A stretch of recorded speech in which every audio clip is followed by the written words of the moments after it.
From 1618 to 1648, most of Europe was torn apart by the 30 Years' War. At the beginning of the conflict, small Protestant nations fought alone against the Catholic League, but Christian IV of Protestant Denmark-Norway soon joined the war on their side. He ruled over one of the most stable kingdoms in Europe and incredibly wealthy thanks to the Sound Jews, a toll paid by passing ships. However, the Sound Jews worsened relations with Sweden, and the two fought the Kalmar War in 1611, as Sweden hoped to gain land in the north and be able to trade without paying the toll.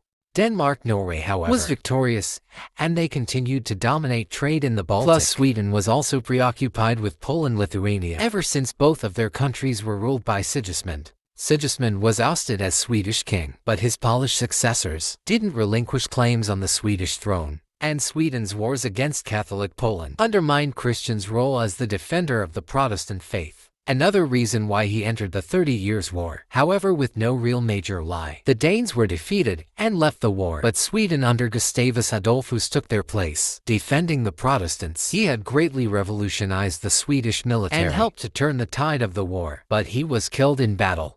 Nevertheless, the war dragged on and France joined Sweden's side as armies tore apart the German countryside and killed a great deal of its population. But while at peace, Christian increased the toll on passing ships, angering the Dutch who relied on Baltic trade, and he began to worrying about Sweden's growing power. He flirted with the possibility of entering on the Holy Roman Empire's side and also tried to mediate peace. But Sweden decided to act first.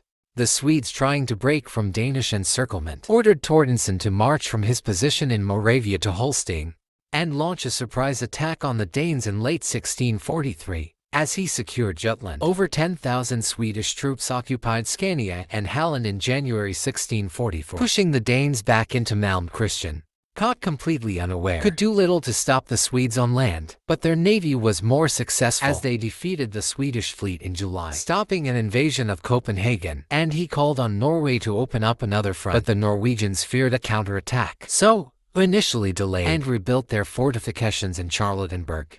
But they were finally persuaded to launch an offensive into Sweden, but these were soon driven back. Then in October at Fehmarn, a combined Dutch and Swedish fleet crushed the Danish navy.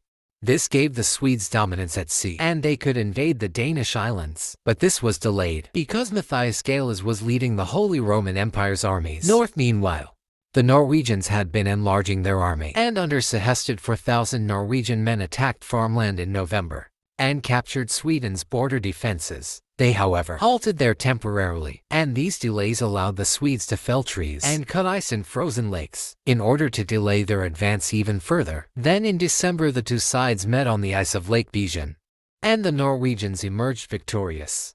The Swedes, who were still occupied in the 30 Years' War and in Denmark, had little to no troops in between the advancing Norwegians in Karlstad, or even Stockholm. But the Norwegians had too small an army and risked being cut off. And the Danes, blockaded and exhausted, made peace. The Peace of Brömsebro greatly changed the balance of power in Scandinavia, as Sweden took territory along the Norwegian border and islands in the Baltic, like Cassel and Gotland. Plus, they occupied Halland for 30 years. And the Danes could no longer collect a toll from Swedish ships passing through the Sound dues. Plus, Sweden continued fighting in the 30 Years' War, and at its conclusion expanded their empire even more, becoming a dominant power in Europe.